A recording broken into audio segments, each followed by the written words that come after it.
তিনি ছিলেন এক যোদ্ধা, এক বীর নেতা, যিনি ইতিহাসের পাতায় অমর হয়ে আছেন। সালাউদ্দিন আইয়ুবী এক নাম, যে নাম শুনলে কাঁপত ক্রুসেডারদের হৃদয়। দুর্ভেদ্য দুর্গ, রক্তক্ষয়ী যুদ্ধ আর কৌশলের অপূর্ব নিদর্শন ছিল তার জীবন। জেরুজালেম পুনরুদ্ধারের সেই মহাকাব্যিক অভিযান আজও বিশ্বের অন্যতম গৌরব গাথা। এই সিরিজে আমরা তুলে ধরব সুলতান সালাউদ্দিন আইয়ুবীর প্রতিটি দুঃসাহসিক পদক্ষেপ, যে গল্প কেবল ইতিহাস নয়, এক প্রেরণার উৎস। আসুন ফিরে যাই সেই সময়ের স্রোতে, জেনে নেই সেই মহান বীর যোদ্ধার জীবন গাথা। ফেইথ অ্যান্ড ফ্যাক্টস এর আয়োজনে সালাউদ্দিন আইয়ুবীর দুঃসাহসিক অভিযানের আজকের পর্বে আপনাকে স্বাগত। এই সিরিজের প্রত্যেকটি ভিডিও তার পূর্ববর্তী ভিডিওর সাথে সম্পর্কযুক্ত। আপনি যদি আমাদের আগের ভিডিওগুলো না দেখে থাকেন, তাহলে এখনই আমাদের চ্যানেল থেকে আগের ভিডিওগুলো দেখে আসতে পারেন। আপনি নতুন হলে আমাদের চ্যানেলটি সাবস্ক্রাইব করুন। ইতিমধ্যে সাবস্ক্রাইব করে থাকলে অসংখ্য ধন্যবাদ।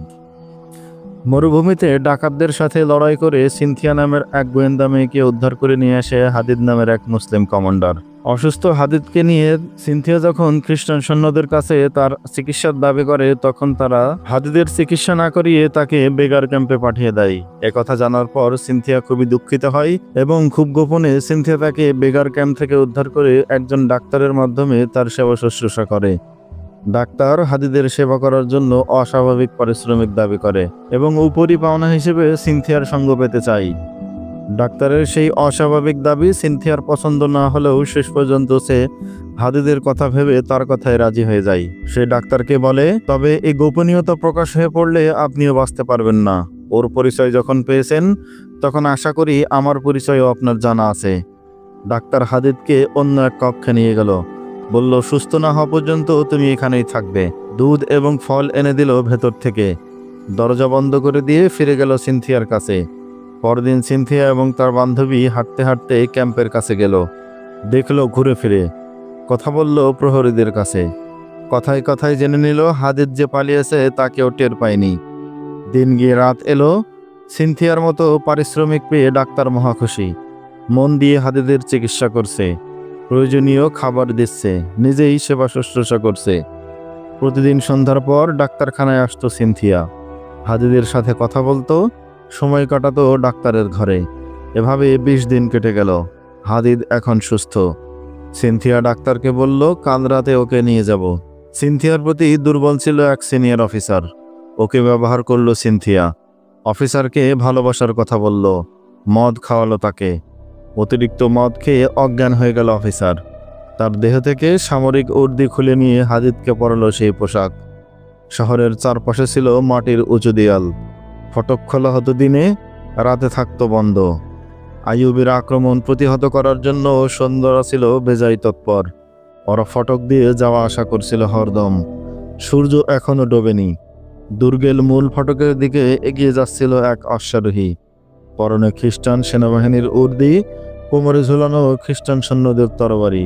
চলছে মুসলমানদের মতো বাঁকা হয়ে নয়, সোজা হয়ে। খোলা ফটক, উটের বহর যুদ্ধের রসদ নিয়ে বাইরে যাচ্ছে।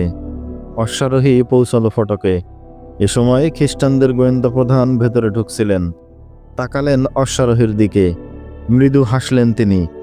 অফিসার জবাবে হাসল না, বরং তাকে অগ্রাহ্য করেই যেন ফটক পেরোল। হরমোনের কি মনে হলো? ঘোড়ার বড়গা টেনে ধরলেন তিনি। কয়েক কদম এগিয়ে দাঁড়িয়ে পড়ল ঘোড়া। তিনি ঘোড়ার মুখ ঘোরালেন। সিনথিয়া দাঁড়িয়ে আছে 100-3 গজ দূরে।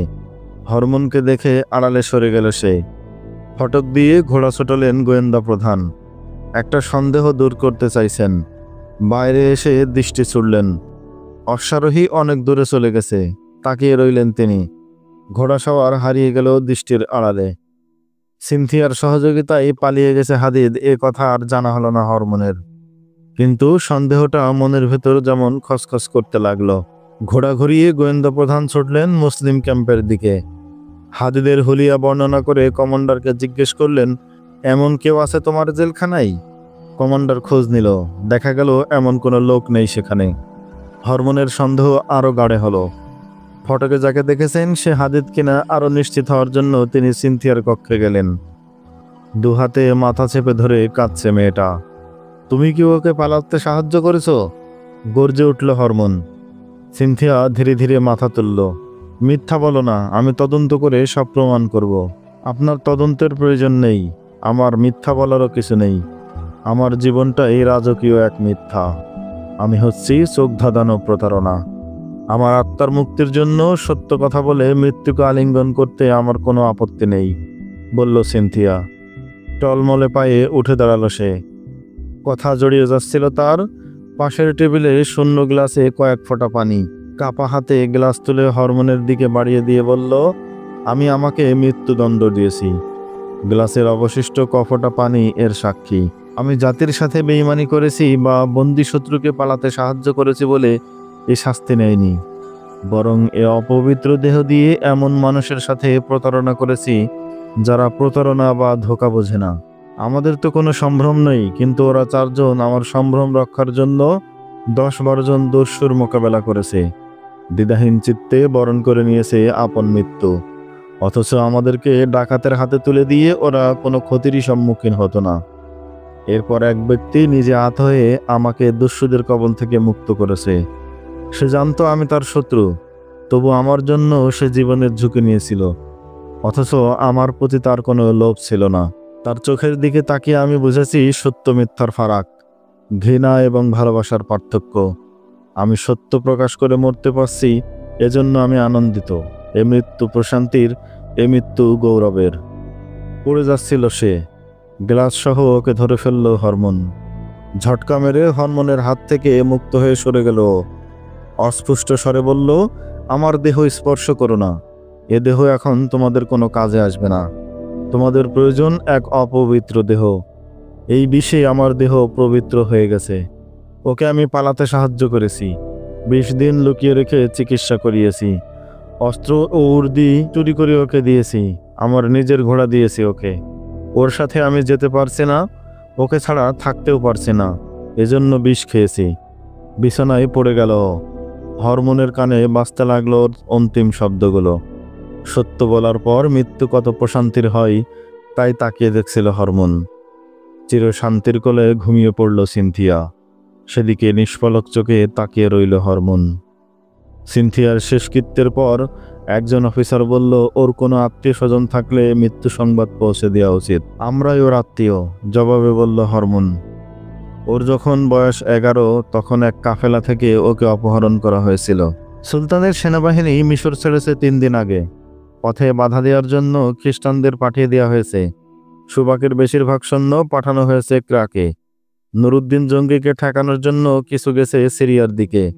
সুসজ্জিত খ্রিস্টান বাহিনী আইয়ুবীকে বাধা দেওয়ার জন্য এখন পুরোপুরি প্রস্তুত। সুলতান সালাউদ্দিন আইয়ুবী নিজের বাহিনীকে 3 ভাগে ভাগ করলেন। খানিকটা দূরত্ব বজায় রেখে ওদের এগিয়ে চলতে নির্দেশ দিলেন। 3 দলের কমান্ডারকে ডেকে পাঠালেন নিজের তাঁবুতে।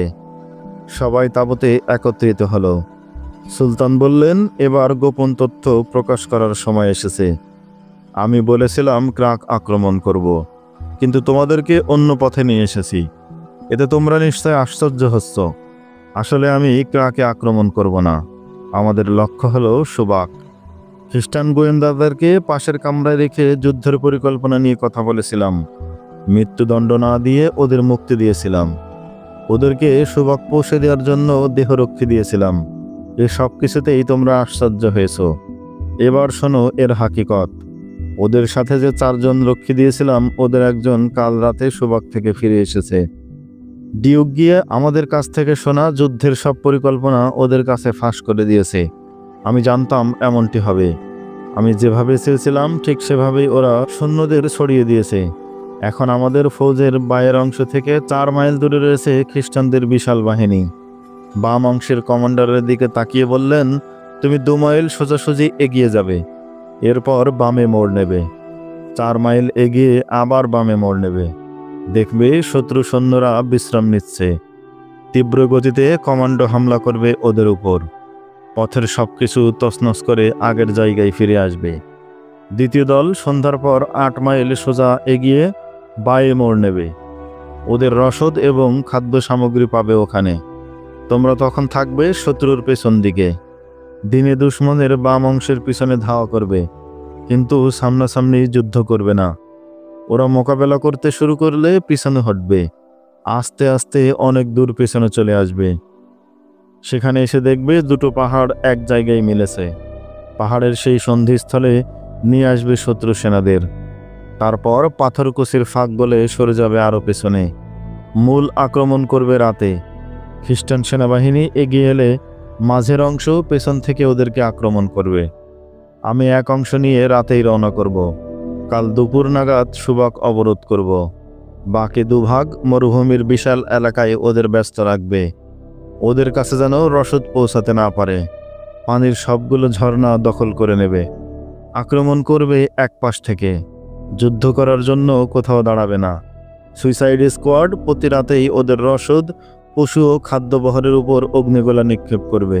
সুবাক অবরোধ করলেন সুলতান সালাউদ্দিন আইয়ুবী। ওখানকার বেশিরভাগ খ্রিস্টান ফৌজকে পাঠিয়ে দেওয়া হয়েছিল ক্রাকের পথে। মরুভূমিতে মুসলিম সেনাবাহিনী ওদের এখান থেকে ওখানে তাড়িয়ে বেড়াচ্ছিল। রসদ নেই, পানি নেই। মুসলমানরা সামনাসামনি যুদ্ধ করছে না। সুবাক রক্ষার জন্য এগিয়ে যাবে, মুসলিম বাহিনী সে সুযোগও দিচ্ছে না। বলতে গেলে খ্রিস্টান বাহিনী এখন ত্রিশঙ্কুর অবস্থায়। সুবাক কেল্লায় অল্প সংখ্যক সৈন্য পাচিরে উঠে তীর নিক্ষেপ করছিল সর্বশক্তি দিয়ে, কিন্তু স্রোতের মতো ঢুকে পড়ল মুসলিম ফৌজও। একবার এদিক থেকে আবার ওদিক থেকে অব্যাহত হামলা চলতে থাকলো। 1.5 মাস অবরোধের পর দেয়াল ভেঙে শহরে প্রবেশ করলেন সুলতান আইয়ুবী। পাহাড় ও মরুভূমিতে ধাওয়া খাওয়া বিচ্ছিন্ন খ্রিস্টান বাহিনী ধীরে ধীরে সমবেত হলো ক্রাক দুর্গে। কখন সুলতান ক্রাক আক্রমণ করবেন সে অপেক্ষায় বসে রইল ওরা। ফেব্রুয়ারি মাসের মাঝামাঝি সময়। সুবাক দুর্গ আইয়ুবীর পদানত হয়েছিল ডিসেম্বরে। শহর এখনও অশান্ত। কিছু কিছু খ্রিস্টান পরিবার এখনও পালানোর চেষ্টা করছে। এতদিন মুসলমানরা ওদের জন্য শান্তিতে থাকতে পারেনি। শহর ছেড়ে পালিয়ে গিয়েছিল অনেক পরিবার। সুবাকের মাটি লাল হয়ে উঠেছিল মুসলমানের রক্তে। শাসকদের প্রত্যক্ষ সহযোগিতায় লুণ্ঠিত হয়েছিল তাদের ঘরবাড়ি। মুসলমানরা সুবাক দখল করে নিয়েছে। অত্যাচারিত মুসলমানদের প্রতিশোধের ভয়ে পালাচ্ছে এখন খ্রিস্টানরা। সুলতান ঘোষণা করলেন কোনো খ্রিস্টান পরিবারকে পালাতে হবে না। নিশ্চিন্তে ওরা নিজেদের বাড়িতে থাকতে পারবে। ওদেরকে কেউ উত্ত্যক্ত করবে না। তিনি পলায়ন পর খ্রিস্টানদের বাধা দেওয়ার জন্য মুসলিম সৈন্যদের নির্দেশ দিলেন। নির্দেশ পেয়ে সৈন্যরা তৎপর হয়ে উঠল। ওরা কাউকে পালিয়ে যেতে দিচ্ছে না। যারা পালিয়ে গেছে তাদের খুঁজে আনছে মরুভূমি আর উপত্যকা থেকে।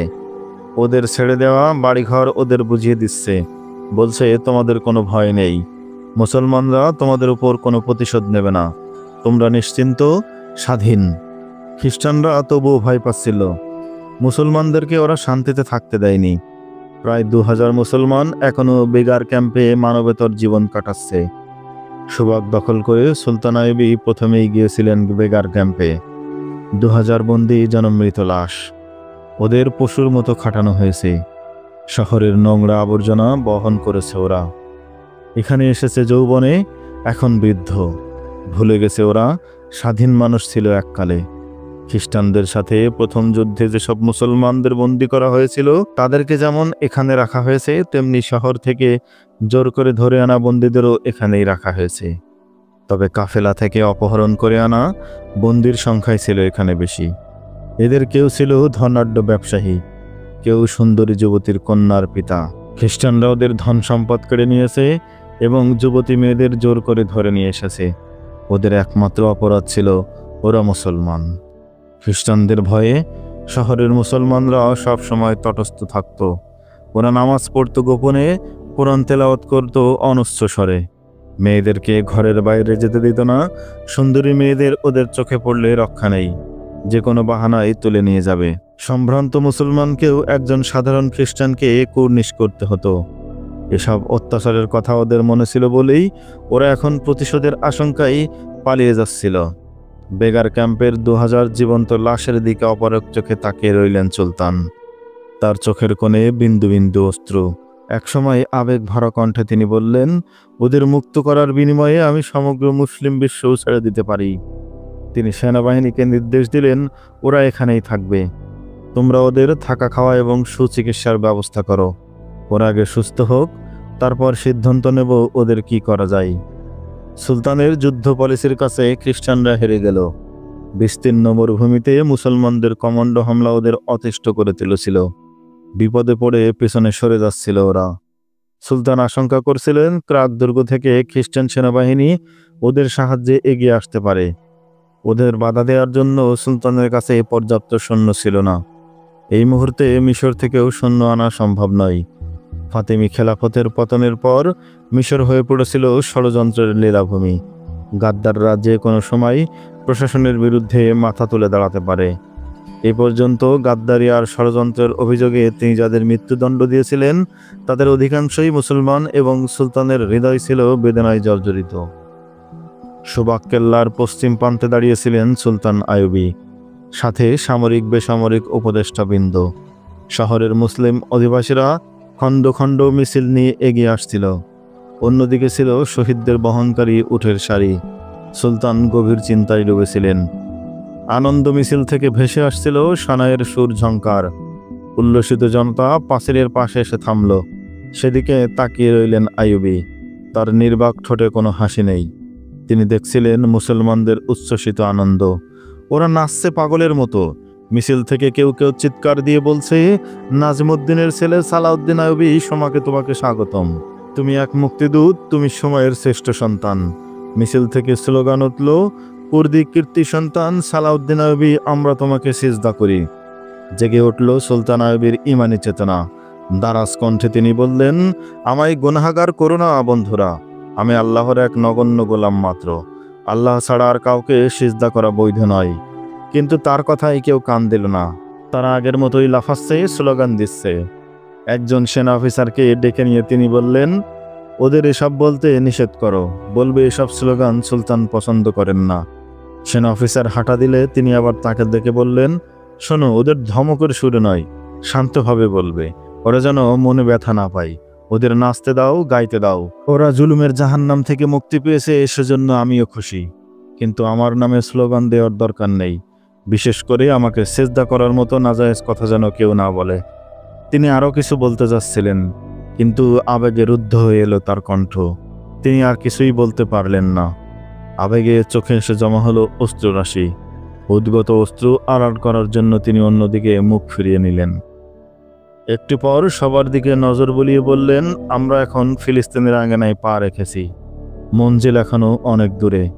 এই মরুভূমি রোম উপসাগর ঘুরে যেখানে পশ্চিমে মোড় নিয়েছে, আমাদের যেতে হবে সেখান পর্যন্ত। শত্রুদের ক্রুশ ডুবিয়ে দিতে হবে রোম উপসাগরের অথই জলে।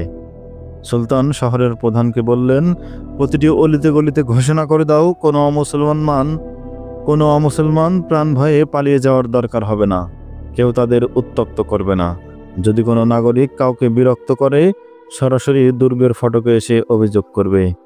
প্রশাসন প্রতিটি নাগরিকের সমস্যা দূর করার চেষ্টা করবে।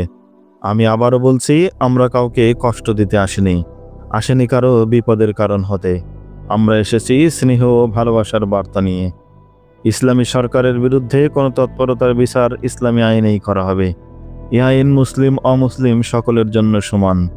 শহরে যদি খ্রিস্টানদের কোনো গুপ্তচর লুকিয়ে থাকে, আশ্রয়দাতা সহ তাকে সেনাবাহিনীর হাতে তুলে দেওয়ার জন্য আমি সাধারণ জনগণের প্রতি আহ্বান জানাচ্ছি। উপদেষ্টাদের নিয়ে পাঁচিল থেকে নেমে এলেন সুলতান। প্রথমেই গোয়েন্দাদের সদর দপ্তরে তল্লাশি নেওয়া হলো।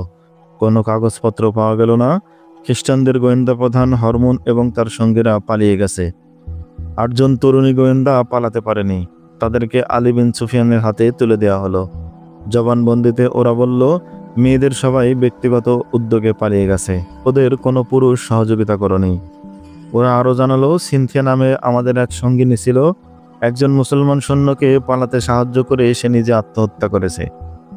আলী ওদের নিরাপদ স্থানে আটকে রাখলেন। নিরাপত্তা এবং শান্তি সৃষ্টির জন্য সুলতানের নির্দেশে তৎপর ছিল সুবাকের প্রশাসন। ক্রাকের খ্রিস্টান শিবিরে চলছিল সুবাক আক্রমণের পরিকল্পনা। কিন্তু আইয়ুবীর পরবর্তী পদক্ষেপ কি হতে পারে তা নিশ্চিত না হয়ে চটজলদি কিছু করে বসা বোকামি করতে আর কেউ রাজি নয়। তাই ওদের তৈরি হতে হচ্ছিল। বিশেষ করে সুবাকের বিপর্যয় তাদেরকে স্তম্ভিত করে দিয়েছিল। সকল গোয়েন্দাদের কাছ থেকে তারা নিশ্চিত রিপোর্ট পেয়েছিল সুলতান আইয়ুবী ক্রাক আক্রমণ করার প্রস্তুতি নিচ্ছেন। কায়রো সহ অন্যান্য সকল এলাকার গোয়েন্দা রিপোর্ট থেকে একই রকম তথ্য পাওয়া যাচ্ছিল। তারা এই খবরে পেয়েছিল আইয়ুবীর নেতৃত্বে মুসলিম সেনাবাহিনী ক্রাকের দিকে যাত্রা করেছে এবং তারা দ্রুত এগিয়ে আসছে। ফলে আইয়ুবীর উদ্দেশ্য ছিল তাদের কাছে স্পষ্ট। এজন্য পথেই মুসলিম বাহিনীকে বাধা দেওয়ার সকল ব্যবস্থা সম্পন্ন করা হয়েছিল। কিন্তু এ সবই যে ছিল সুলতানের সাজানো খেলা, বিস্ময়কর যুদ্ধচাল, তা কে জানত। শেষ মুহূর্তে দেখা গেল সুলতান কাকে আক্রমণ না করে সুবাকে হামলা করলেন।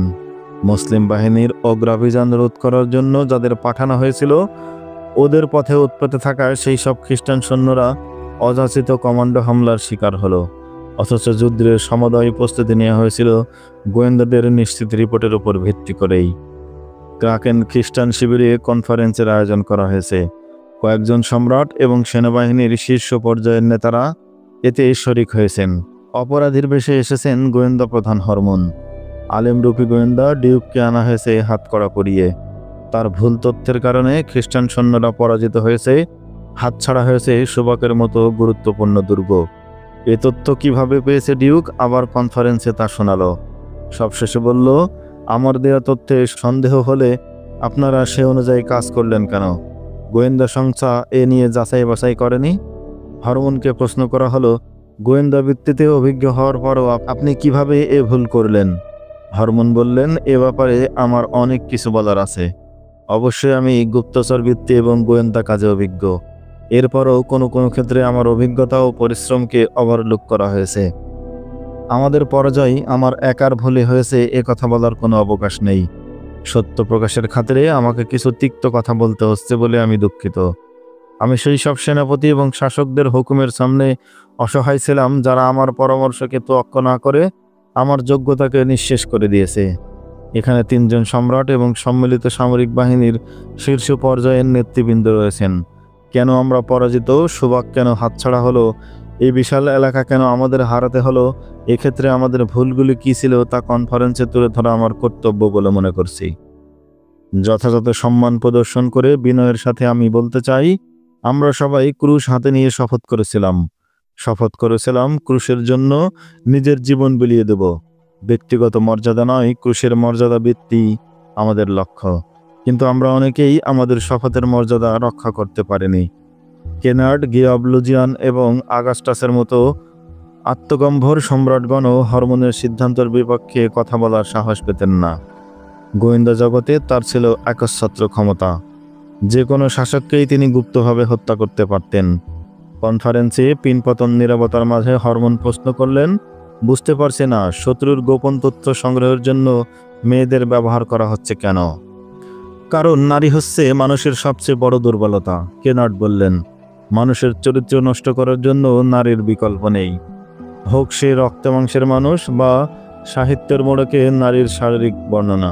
তুমি কি অস্বীকার করতে পারো হরমোন? নারীদের দিয়ে আমরা আরবের অনেক আমির ওমরাকে আমাদের গোলামে পরিণত করেছি। না, অস্বীকার করি না। কিন্তু এখন মুসলিম শাসন আমির ওমরাদের হাতে নয়, সেনাবাহিনীর হাতে। মিশরের শাসক একজন গভর্নর হয়েও খলিফাকে বরখাস্ত করেছেন। নুরুদ্দিন জঙ্গি একজন সেনাপতি এবং মন্ত্রী, তিনিও কেন্দ্রীয় নির্দেশের তোয়াক্কা করেন না। এই জন্য কয়েকজন আমির ওমরাকে হাত করলে বড়জোর কজন গাদ্দার বৃদ্ধি পাবে। ওরা দেশের 1 ইঞ্চি মাটিও আপনাদের দিতে পারবে না। এখন সেনাবাহিনীর হাতেই সর্বময় ক্ষমতা। আইয়ুবী এবং জঙ্গি সৈন্যদেরকে এমন ট্রেনিং দিচ্ছে, নারীদের দিয়ে আপনারা তাদের নৈতিক স্থলন ঘটাতে পারছেন না এবং পারেননি। ইসলাম মদ হারাম করেছে, ফলে সৈন্যদের জন্য মদ কঠোরভাবে নিষিদ্ধ। তাই কে বিবেক শূন্য হয় না। আইয়ুবী মদে অভ্যস্ত হলে বিজয়ী হয়ে নয়, সুবাক আসত বন্দী হয়ে। হরমোন বিরক্তি প্রকাশ করলো এক সেনাপতি। তোমার কথা মেয়েদের মধ্যেই সীমাবদ্ধ রাখো। মুসলমানদের প্রশংসা শোনার জন্য আমরা এখানে আসিনি। আমি বলতে চাই, গুপ্তচর ভিত্তিতে মেয়েদের ব্যবহার করায় আমরা ব্যর্থ হয়েছি।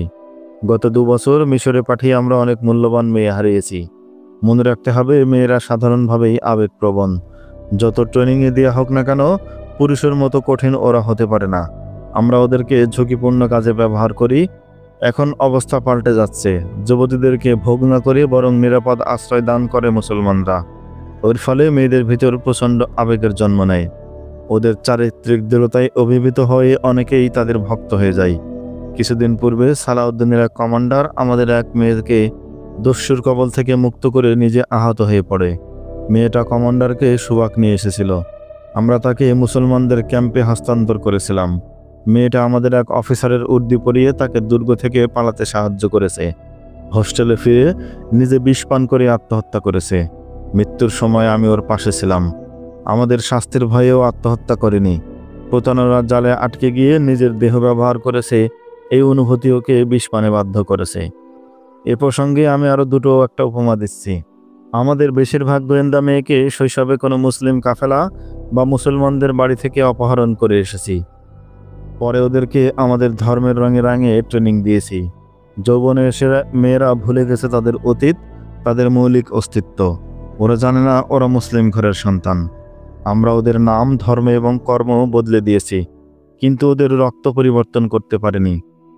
আমি মানুষের সাইকোলজি বুঝি। মুসলমানদের মানসিকতা অন্য সব ধর্মের অনুসারীদের মানসিকতার চেয়ে ভিন্ন। এসব মেয়েরা কোনো মুসলমানের হাতে পড়লে অস্তিত্বে নতুন অনুভূতি জন্ম নেয়। সে যখন ভাবে আমার দেহেও বইছে মুসলিম পিতার রক্ত, মুসলিম রক্ত থেকে ইসলামকে কোনোভাবেই আলাদা করা যায় না। তুমি কেন কোনো মেয়েকে গোয়েন্দা কাজে পাঠাতে চাইছো না? এক সেনাপতি প্রশ্ন করল। কারণ সেসব মেয়ের দেহে মুসলিম রক্ত বইছে। আমরা সংস্থা থেকে মেয়েদের বাদ দিলেই বরং কুশের জন্য ভালো হবে। আপনারা মুসলমান আমির উমরাদের হারামে মেয়েদের পাঠিয়ে সহজেই ওদের স্বীকার করতে পারছেন, কারণ ওরা যুদ্ধের ময়দান দেখেনি। আমাদের তরবারির সাথে ওদের তরবারির সংঘর্ষ হয়নি। শুধু সৈন্যরাই আমাদের চেনে। সেনাবাহিনী কেবল দুশ্মন এবং বন্ধুর মতো পার্থক্য করতে পারে। এজন্য ওরা আমাদের প্রতারণার ফাঁদে পা দেয় না। সম্রাট আগাস্টাস ছিলেন জটিল এবং কুটিল মনের অধিকারী। মুসলমানদের বিরোধিতায় অন্যদের তুলনায় এক ধাপ এগিয়ে ছিলেন তিনি। বললেন, তোমার দৃষ্টি সীমাবদ্ধ হরমোন। তুমি দেখছো নুরুদ্দিন জঙ্গি এবং সালাউদ্দিন আইয়ুবীকে। আমাদের লক্ষ্য হচ্ছে ইসলাম। আমরা এই ধর্মটাকে নিশ্চিহ্ন করে দিতে চাই। এজন্য প্রয়োজন ওদের নৈতিক উত্তোলন। ওদের চিন্তা চেতনায় সন্দেহ সৃষ্টি করতে হবে, মুসলমানদেরকে এক আকর্ষণীয় সংস্কৃতির জালে আটকে ফেলে। আমরা বেঁচে থাকতেই এ উদ্দেশ্য পূরণ হতে হবে এমন কোনো কথা নেই। পরবর্তী প্রজন্মের হাতে দিয়ে যাব আমাদের দায়িত্ব। এরপর এমন এক সময় আসবে যখন ইসলামের নাম নিশানাও থাকবে না। থাকলেও সে ধর্ম থেকে জন্ম নেবে না কোনো নুরুদ্দিন বা আইয়ুবী। আমি দৃঢ়তার সাথে বলছি, ধর্ম হবে মুসলমানদের নিজস্ব, কিন্তু তার দেহে থাকবে আমাদের সভ্যতা ও সংস্কৃতির পোশাক। আমাদের চিন্তা চেতনায় রঙিন হবে ওদের ধর্ম। হরমোন আজ থেকে শতবর্ষ পর দেখবে জয় পরাজয় ক্ষণস্থায়ী। আবার আমরা সুবাদ জয় করব। মিশরের ষড়যন্ত্রের জাল বিছিয়ে দাও। ফাতেমি, সুদানি এবং কাফরিদের সাহায্য করো। ব্যবহার করো গুপ্তঘাতকদের। বিজয়ী আমাদেরই হবে। ওদের সভ্যতা, সংস্কৃতি, ওদের চিন্তা চেতনা এবং সমগ্র মুসলিম বিশ্ব হবে আমাদের। এইভাবেই খ্রিস্টানরা মেতে উঠল আবার নতুন ষড়যন্ত্রে।